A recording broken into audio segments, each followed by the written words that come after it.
نحمده ونصلي على رسوله الكريم أما بعد أعوذ بالله من الشيطان الرجيم بسم الله الرحمن الرحيم يا أيها الذين آمنوا اتقوا الله ولتنظر نفس ما قدمت لغد صدق الله العظيم وقال النبي صلى الله عليه وسلم نعمتان مغبون فيهما كثير من الناس الصحة والفراغ أو كما قال عليه الصلاة والسلام. بزرگوں اور پیارے بھائیوں،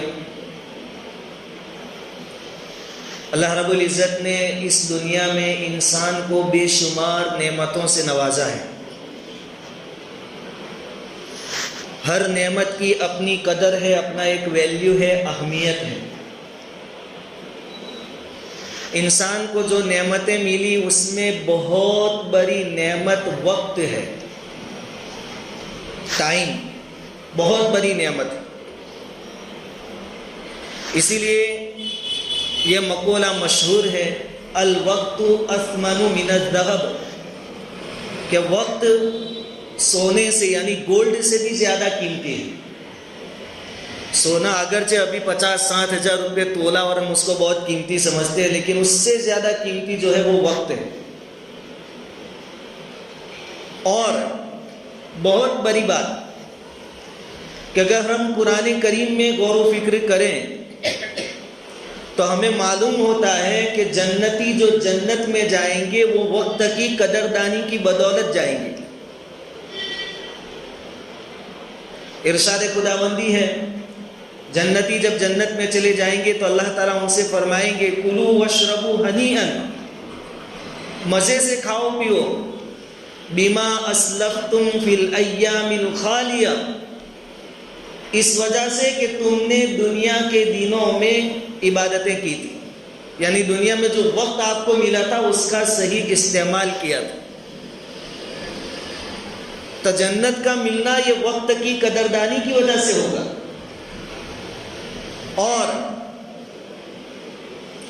دوزخی جو دوزخ میں جائیں گے، ہمیشہ کے عذاب میں مبتلا ہوں گے، اس کی وجہ بھی وقت کی ناقدری ہے کہ ان کے بارے میں بھی اللہ رب العزت نے فرمایا، قرآن کہتا ہے ان سے کہا جائے گا اولم نعمرکم ما یتذکر فیہ،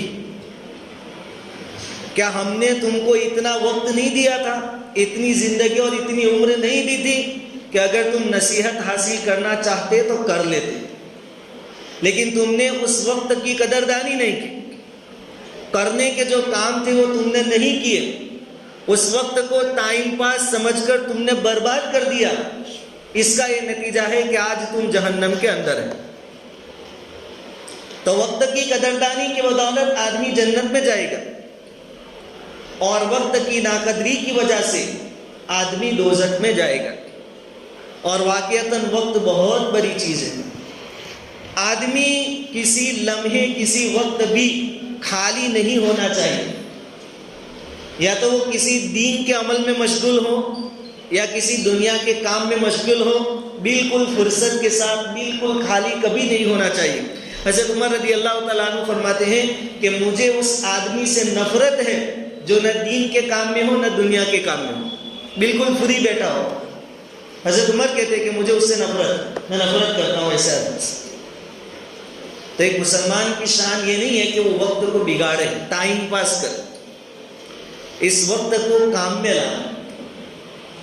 آج جو کچھ بھی نیکیاں ہم سے ہو جائے گی، چھوٹے موٹے عمل ہو جائیں گے، کل قیامت میں اس کا ویلیو پتہ چلے گا.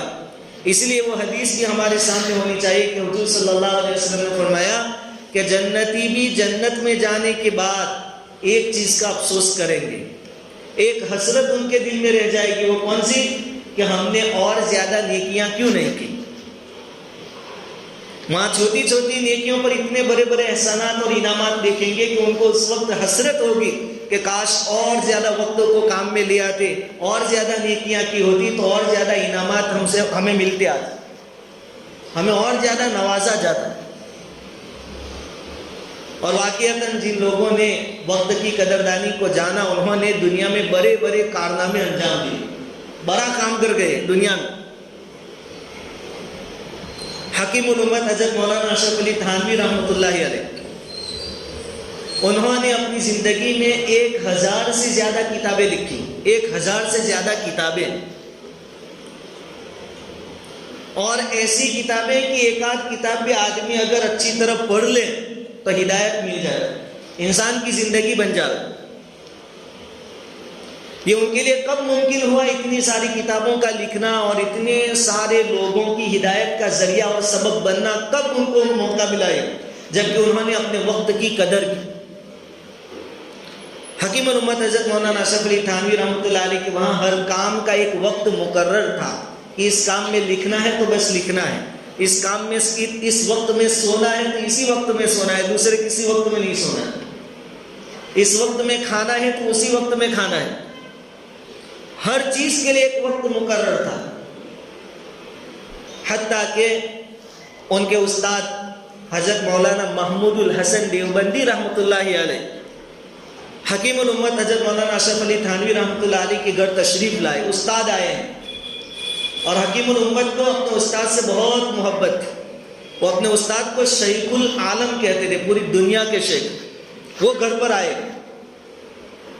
ان کی بہت عزت کی، ان کی بہت مہمان نوازی کی، لیکن جب وہ لکھنے کا وقت آیا، یعنی جس وقت میں حضرت لکھا کرتے تھے کتابیں تصنیفات وغیرہ، وہ وقت آیا تو انہوں نے اپنے استاد سے اجازت مانگی کہ استاد یہ وقت میرے لکھنے کا ہے، آپ اجازت دے تو میں لکھنے بیٹھ جاؤں۔ ایسا نہیں کہا آپ تو ہمارے استاد آئے ہیں، ہم لوگ تو مسجد میں جا کر جماعت کی نماز پڑھنا چھوڑ دیتے ہیں، مول صاحب گھر پہ آ جاؤ، یہاں تو استاد گھر پہ ہیں۔ حضرت حکیم الامت نے لکھنا نہیں چھوڑا، کہا میرے لکھنے کا وقت۔ استاد نے ان کو اجازت دے دی، لکھنے کے واسطے گئے، دل نہیں لگا تو تھوڑی دیر لکھ کر واپس آ گئے، لیکن اپنا جو معمول تھا لکھنے کا اس کو نہیں چھوڑا، اس کو پورا کیا۔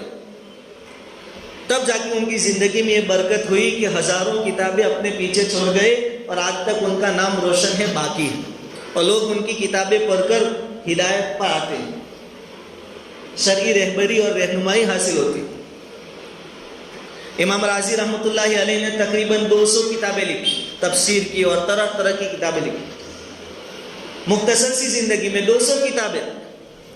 لیکن کیا کہتے ہیں کہ پورا دن تو میرا علم کی مشغولی میں جاتا ہے، علم کی مشغولی رات دن، لیکن جب کھانے بیٹھتا ہوں اتنا وقت علمی مشغلہ چھوٹ جاتا ہے، مجھے اس کا افسوس کہ میرا اتنا وقت علمی مشغلے کے بغیر گزر جاتا ہے، صرف کھانے کا وقت۔ ان کے مقابلے میں ہمارے پاس تو وقت ہی وقت ہے۔ اکثر نوجوان کے پاس نہ کام دھندے ہیں، نہ خود کے کاروبار ہیں، نہ ہماری زندگیوں میں کوئی مقصد ہے، نہ ٹارگیٹ ہے ہمارا، نہ اپنے لیے، اپنے گھر والوں کے لیے اور اپنی قوم اور سماج اور معاشرے کے لیے کچھ کر گزرنے کے جذبات ہیں ہمارے اندر۔ آپ جون سے بھی چوراہے پر 4 رستوں پر چلے جائیں، ہمارے نوجوانوں کی اچھی خاصی تعداد آپ کو وہاں بیٹھی ہوئی ملے گی۔ وقت کے لیے ہم کیا کہتے ہیں؟ ٹائم پاس کرنا ہے، حالانکہ اسی وقت کو ہم کام میں لگا دیں تو ہم بہت سارا کام کر سکتے ہیں۔ حضور نے فرمایا نعمتان مغبون فیہما کثیر من الناس، 2 نعمتیں ایسی ہیں کہ بہت سارے لوگ اس میں دھوکے میں مبتلا ہیں۔ الصحت، تندرستی، کہ جب تندرستی ہوتی ہے آدمی نیک عمل نہیں کرتا، پھر بیماریاں اس کو پکڑ لیتی ہے، اپنی پکڑ میں لے لیتی ہے، پھر آدمی چاہ کر بھی اچھا عمل نہیں کر سکتا، وہ نیکیاں نہیں کر سکتا جو صحت کے زمانے میں کر سکتا تھا۔ والفراغ، اور فراغت، فرصت، اس کو آدمی غنیمت نہیں سمجھتا، کل پر ٹالتا جاتا ہے، پھر ایسی مشغولیاں چاروں طرف سے آدمی کو پکڑ لیتی ہے کہ آدمی وقت نکالنے کی کوشش کرے تو بھی خالی وقت نکلتا نہیں۔ اس لیے وقت کی قدر کر۔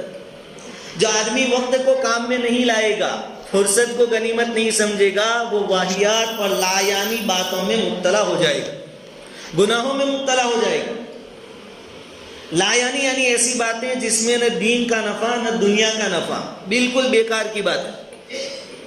اور حکیم الامت حضرت مولانا اشرف علی تھانوی رحمۃ اللہ علیہ نے لکھا ہے کہ میں قسم کھا کر کہتا ہوں کہ ہر آدمی اپنے لایانی یعنی بیکار کے کاموں کے بارے میں غور و فکر کرے تو اس کو معلوم ہو جائے گا کہ ہر لغو اور بیکار کام اس کو گناہ تک پہنچائے بغیر چھوڑے گا نہیں.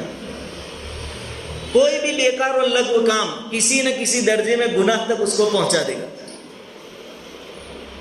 اس کی مثال دیتے ہیں کہ دیکھو مجھے بارہا یہ واقعہ پیش آتا ہے کہ بعض لوگ بغیر ضرورت کے مجھ سے پوچھا کرتے ہیں کہ حضرت فلاں جگہ آپ کب جائیں گے. ایک سوال ہے, فلاں جگہ آپ کب جائیں گے. حضرت کہتے ہیں کہ بغیر کسی ضرورت کے سوال ہوتا ہے, بغیر ضرورت. ابھی ان کو گناہ تک کیسے پہنچاتا ہے؟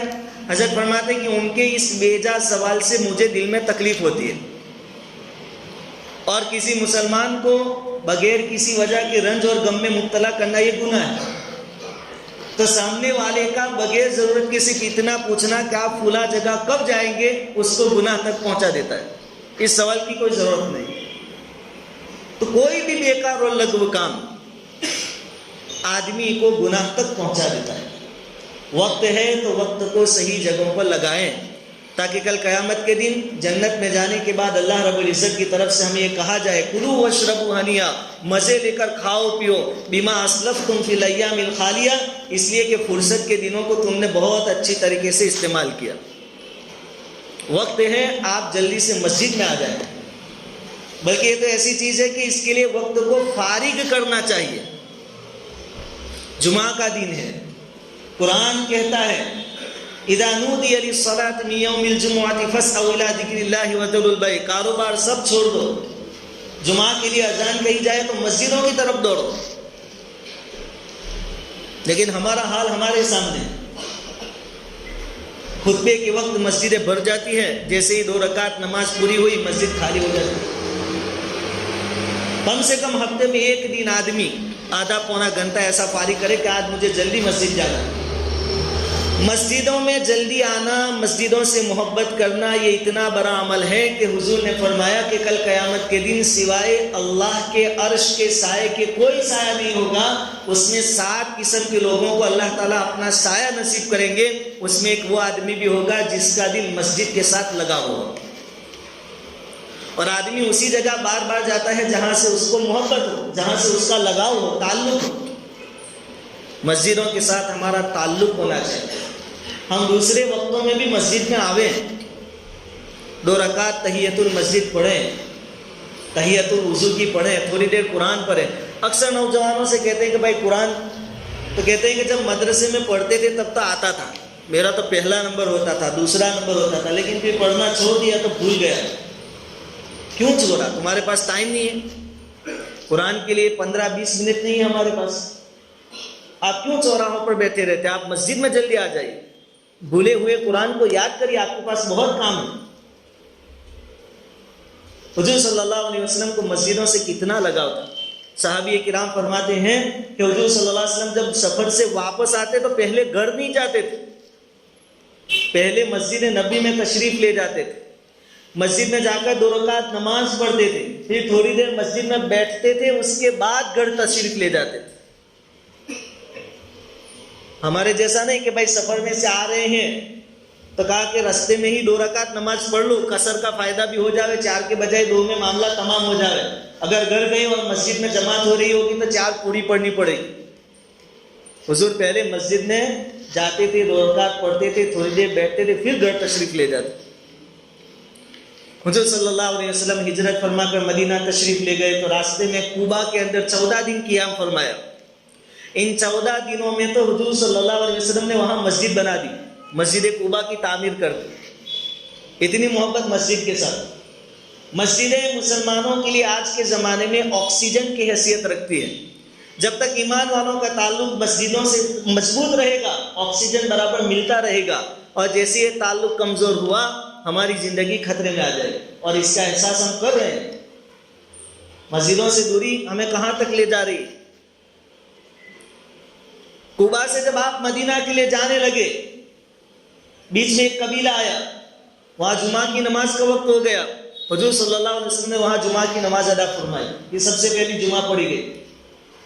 آپ مدینہ آئے, حضور صلی اللہ علیہ وسلم نے پہلے اپنے گھر بار کی کوئی فکر نہیں کی کہ میں اپنے لیے کوئی مکان بنا لوں, یا جو ہجرت کر کے صحابہ آئے ہیں ان کے پاس مکان نہیں, ان کے پہلے گھر بن جاوے, نہیں. سب سے پہلے حضور صلی اللہ علیہ وسلم نے جو کام کیا وہ مسجد نبوی بنانے کا کام کیا. اتنی اہمیت ہے مسجدوں کی کہ مسلمان کا وجود مسجد اور مدرسوں کے بغیر ممکن ہی نہیں. تو ہم مسجدوں میں جلدی آنے والے بنے, نمازیں پڑھنے والے بنے, صرف 2 رکعت پڑھ کے بھاگ نہ جاوے, یہ نمازیں کام آئے.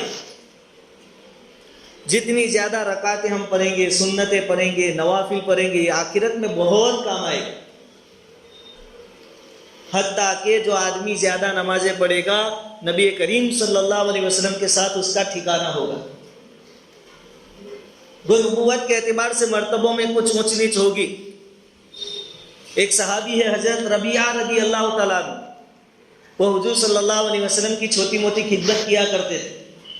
کبھی حضور کے لیے وضو کے لیے پانی رکھ دیتے تھے, کبھی مسواک لا کر دیتے تھے, کبھی تکیے کی ضرورت ہو تو تکیہ لا کر دیتے تھے.